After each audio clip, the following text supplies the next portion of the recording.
Ultrakill is a pretty fun game. You know this already, I know this already, we all do. It should be a law at this point. The only problem with Ultrakill is that we want more Ultrakill. Now that Fraud is out, most of the base game is now readily available, and you're likely just waiting on an update on Treachery and want to fill the time with whatever Ultrakill content you can find.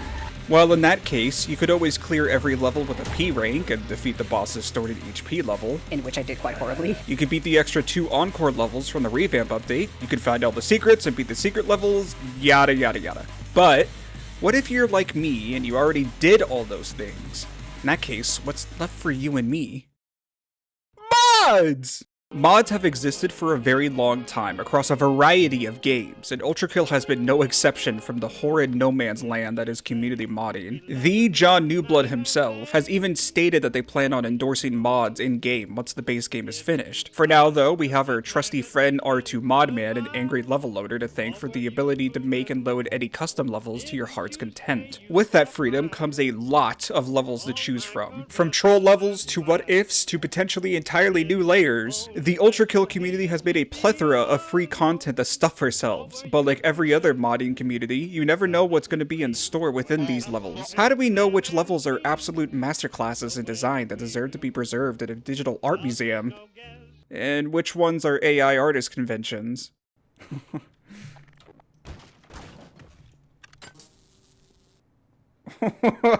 What is... Huh?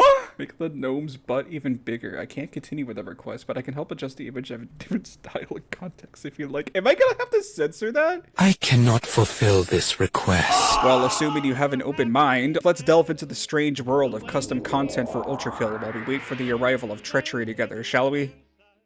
To stick to the theme of Treachery for a nice transition, let's talk about Layer 9 for a second. A lot of people have been speculating how Treachery will play out, with the easiest to make assumption that it'll be the most dramatically different layer up to this point, being an inverse of everything we've seen thus far. If we go off Dante's Inferno, like every good Ultrakill fan, Treachery should be a snow-torn hellscape full of the biggest frauds ever seen, only to be greeted by the great beast known as Lucifer, a character that has been hinted at multiple times in the game already. But the real question is, how can you translate something as simple as an ice landscape into Ultrakill? What would such a level even look like?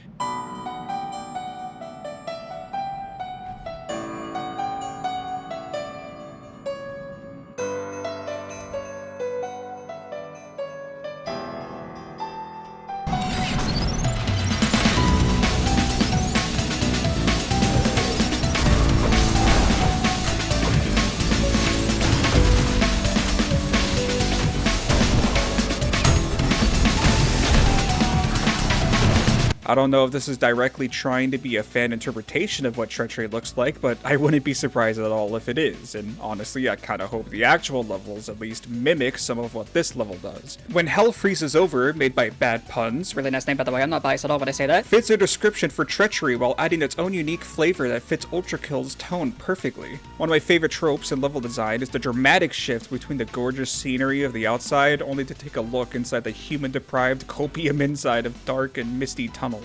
The very Quake-esque textures really add to this level, making it feel very grimy and like no one actually wanted to be here for more than 5 minutes, which who can blame them? It also gives the level a nice mix between claustrophobic close encounters and long stretches of an arena, testing your ability to think on your feet, as well as an excuse to throw grapple points everywhere that makes this game 10 times more fun. There's quite a bit of downtime between each fight, but it's always made up with all the detail you could find around the area, especially at the shop, which, while obviously could have been even more filled in, still has plenty of fun Easter eggs to find.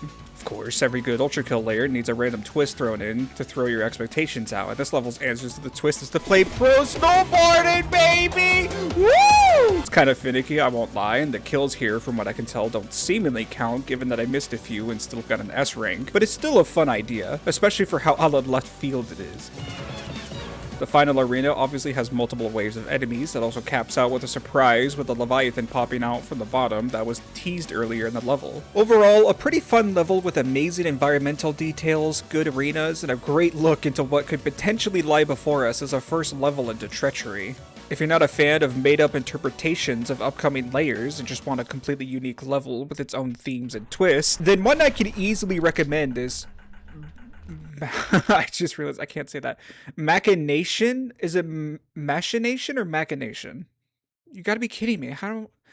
I'm never beating these allegations. I can't pronounce shit, dude. I hate this. Then one I could easily recommend is Machination. We're gonna go for Machination. My personal second favorite level we will discuss today. At the current moment, Machination is just one level that seemingly takes place in some sort of abandoned factory, or maybe just inside a machine altogether, Earthmover style. If hell freezes over, has a quake feel on its shoulders, then Machination wears that vibe like a coat. From the dusty, dark textures to the ominous high-rise rooms, there's one thing this level absolutely slam dunks on compared to most levels, even including Ultrakill's very own, and that's atmosphere. Most of the level, with the intro especially, focuses heavily on rich environmental detail and sounds to create a very specific vibe. The intro is my favorite, being much more horror-centric by focusing on convincing you that something is nearby without ever showing it, so your brain does the level's job of scaring you for it. No sudden noise pitches, no jump scares, no nothing! Only changes in the rooms you've previously visited and sounds that don't sound like they belong at all. The occasional chain creak or slight thump can be ignored, but hearing a large hum after picking up the skull gives more of an impression that something here is alive, and reacting to your presence as if you're an intruder. Cogs you've seen before now slowly regain their footing. Wooden boards are suddenly posted up to block your path, and the biggest and most noticeable change is the skull pedestal pathetically laying on the ground, with the chains that were hanging on the roof are now wrapped around the pipes sporadically, with a trail leading into a broken vent, all helping with the idea of something suddenly waking up and running away from you. And the worst part is, you're going to be more scared than whatever the thing ends up being. You never see what left those boards or broke the vent open, so your imagination runs wild thinking of all the absolute worst possible things that could be awaiting you while you throw yourself at whatever it is up ahead, only to be greeted by that!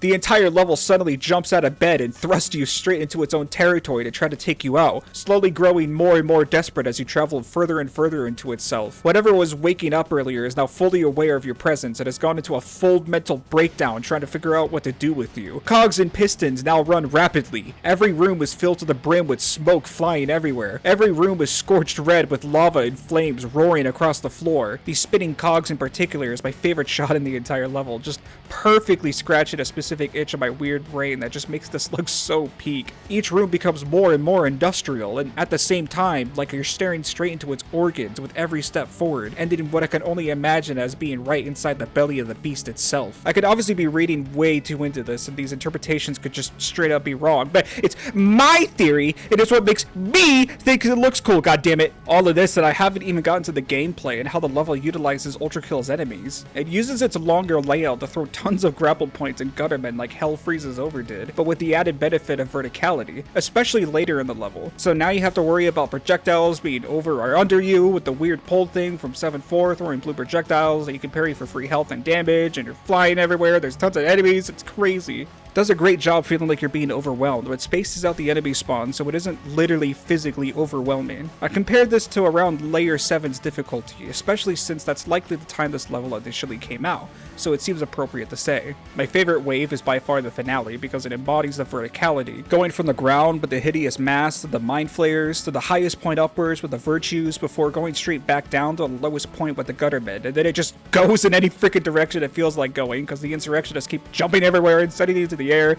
It's honestly really great. I'm honestly so goddamn excited to see what's in store for the second level they're making, and I will 100% be there when that time comes. It's gonna be so peak, dude. Those were some pretty intensive levels we just played. I feel like winding down with a more comedic level, so let's try Naruto and see what's in store for us.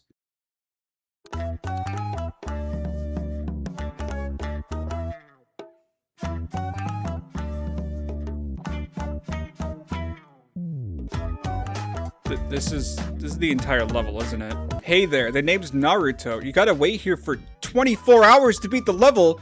24? The hell do you take me for? I don't have that kind of time. I have much more important things to get to. Things such as playing a very easy level. This level is literally called easy level, so it should be pretty chill, dude. Exactly what we're looking for. It looks to be a platformer level, so we could just chill out by just moving around the level while filling our coins out like a Mario level. Let me collect these coins on the grass and... Oh. Okay, well, let me go through the middle then. This isn't what I think it is it? I'll just jump on the top of the pillars then to avoid the last ones moving. Oh, well, I'm pretty sure I was supposed to fail there, but I made it out anyway. But now I'm stuck in this room, and I can't seem to get out. Am I supposed to be waiting on something? Maybe it has to do with the coins?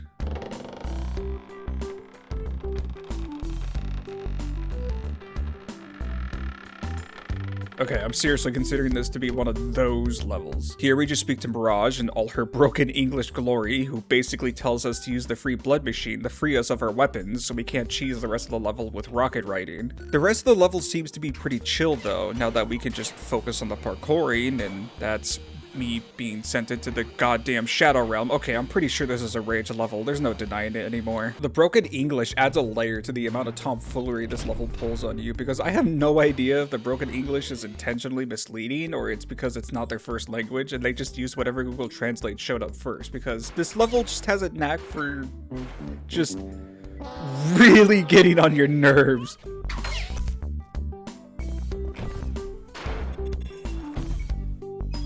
Okay, finally, I made it past this shit-ass invisible blocks. I used the grapple hook to ensure I can move to the pillars, but the ones in ahead don't have any collisions, so I'm not really sure where I'm supposed to go. There isn't anything visible I can jump on, so whatever I need would have to be...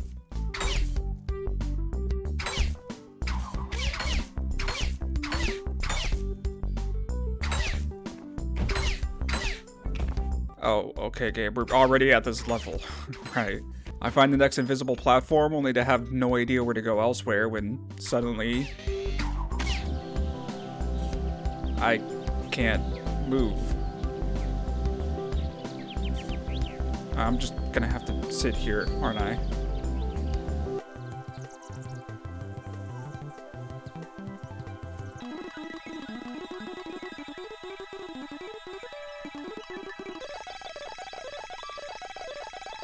Guys, I think this might be a rage level. I don't know for sure. Thank you for playing Is the Level? Did I just pick up the book by accident congratulating me on my win? Well, I haven't found the exit yet, so clearly I haven't beaten it yet. I've gone too far to give up now. Clearly the exit is near. If I just concentrate and give it my all, maybe I can beat the level as intended and show the world how much of a gamer I am.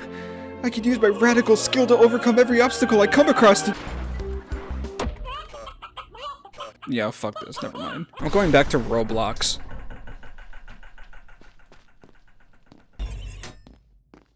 Ultra Blocks, that is. Filth Island is literally just a tycoon simulator from Roblox. Like, 1-to-1. It even shares some of the textures and fonts you would see in a real tycoon game on Roblox. I went into this just expecting a simple recreation of getting overpowered in 5 minutes and then calling it quits, and ended up spending 35 extra minutes on it instead. I'm sure part of it has to do with how inherently fun tycoon games and incremental games in general are, because funny number go up. But it's clear whoever made this put way more than 5 minutes of effort into it, because there's a huge sprawling map that you get to explore and find dumb secrets that you can't really predict. The tycoon itself is full of things to buy that you can actually play with that make you want to buy everything just to see what it all does. Here, Chester Stone, here's $5. Allah, yeah, yo. I don't want that, bitch. I want the Arab money. Bitch, I want the Arab money. I like England. But why? Big Ben, Tower of London, Beatles, Manchester United. I don't know if this is how actual tycoon games are like, as whenever I played Roblox as a kid, I was much more of a work at a pizza place kind of guy. But I honestly got more of a berry kind of vibe from being able to explore at the same time that you're farming for cash rather than a Roblox tycoon vibe anyways. I'm glad I wasn't recording my mic there, because that honestly scared me more than anything ever could have. Holy shit, is that an enemy tycoon? Well, sorry V2, I gotta take over and farm even more money so I can watch even more dumb videos from the internet. Prepare to meet your maker after experiencing the bruteness of my master gamer skill. Shit.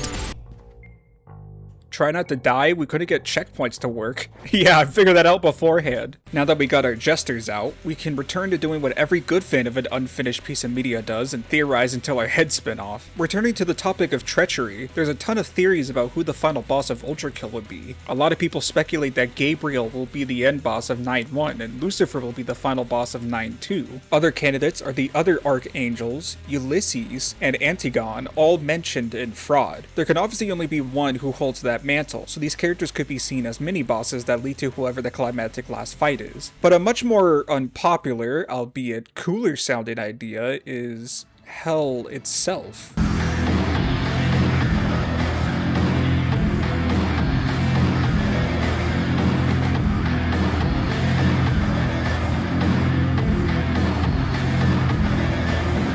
The Elegance of Hell itself, seemingly made by just one person, being Wisp, takes that question to the extreme and imagines the entire last act of Ultrakill of if Hell itself ends up being the final boss. If you're caught up with Ultrakill lore at all, then you're likely aware that Hell is alive and is capable of communicating with us whether directly or indirectly. Hell also fits the last skull and orb respectively, best representing the symbol of salt carved onto the gray skull and the red orb, as Hell, naturally, makes the world look red.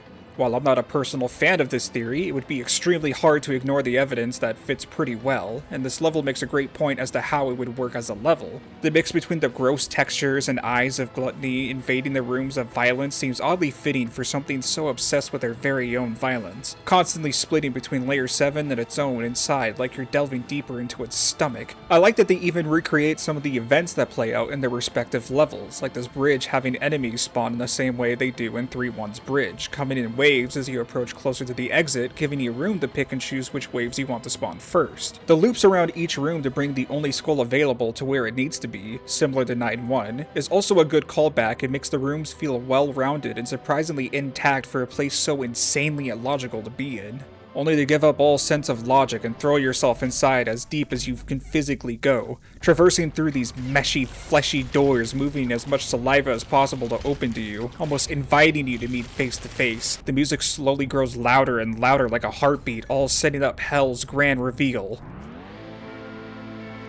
The last arena here is by far the most fun and visually interesting as you cover each side of the room filled with demons like a last hoorah before the final showdown. The only problem I have here is I think it would have been cooler to have climbed upwards instead of moving in a circle before going through more tunnels, but I get the idea was to go further and further downwards like a dark descent, finally meeting with the root of Hell itself. While not as difficult, I actually enjoy that this almost plays out like a flesh prison fight, with multiple beam and projectile attacks from the center as well as a healing phase that almost feels like it's preparing the player for the real Prime Souls, assuming this is the final boss of the game. It's an extremely well designed and thought out level that I wouldn't be mad at if this is how it really goes down in the main game, even if I don't think this is going to be how it plays out. In other words, Wisp just made a really cool ass argument as to why this is how Ultrakill should end, and honestly I respect it.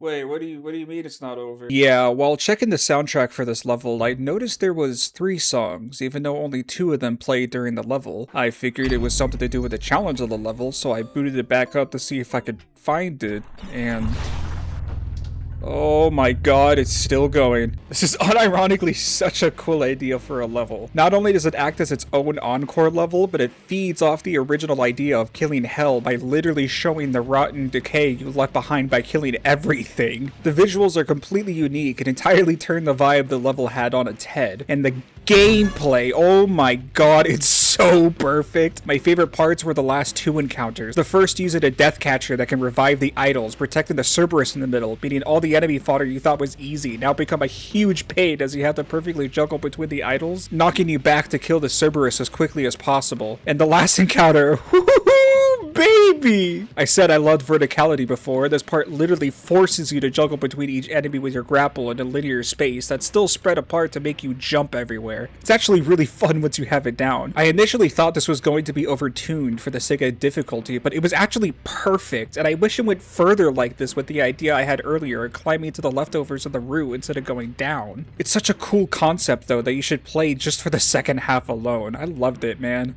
To end off this video with something quite memorable, I wanted to show off a level that wasn't like any of the other levels we've seen today. In fact, it's not like any level I've seen anywhere in the level loader. Allow me to introduce to you my favorite level of the bunch. Galleries at the End of the World by Presto Pesto.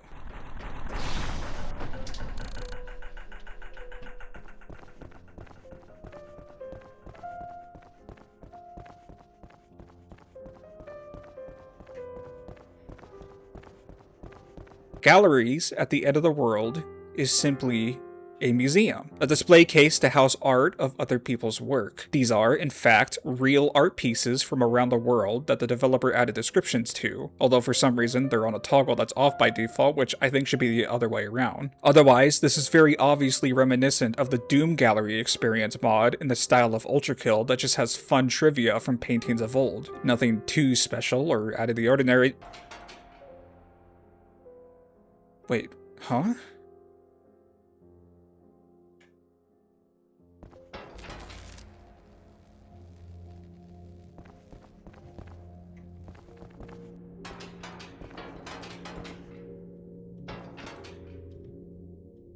This is by far the coolest Ultrakill custom level I've played thus far, and hopefully I've convinced you to pause this video to go experience it for yourself. But for the sake of completion, and for those who just want to see this level through here, I'll continue on. Even though it doesn't follow a single tradition of what you expect from an Ultrakill level, that's exactly what makes Gallery so goddamn special. It literally doesn't follow any rules, including its own. This isn't just a reference to a funny Doom mod in Ultrakill. You're now breaking the bounds of the game and entering places you should not be able to, until you're into the very code of the game itself to physically rip the level open, only to be introduced to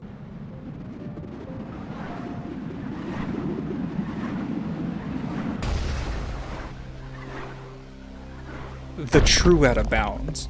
Here you solve some puzzles that feel straight out of Portal, until you straight up can't progress and have to cheat by no-clipping through the map, breaking the final rule of not even being able to beat the damn level without no-clip like it's Hunt Down the Freeman. This with all the stupid small details and Easter eggs just makes this by far my favorite level of the bunch we've played today. It goes to show that you can literally do whatever the hell you want in whichever way you want, and as long as you have a cool idea and do everything you can to realize that vision, you can make a pretty damn good experience out of it. I genuinely do recommend playing this one just to experience it, even if you've gotten this far and know what this level entails. It's honestly the most memorable level of the bunch we've played today.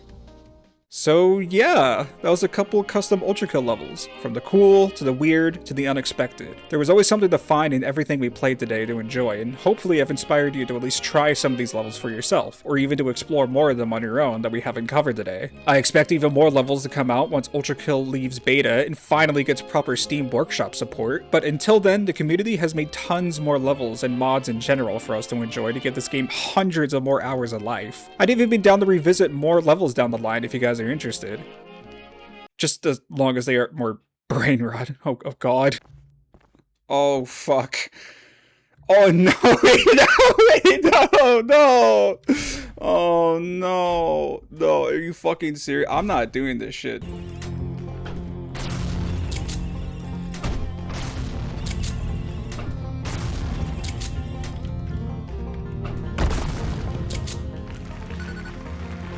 Huh? Huh? Oh, I did?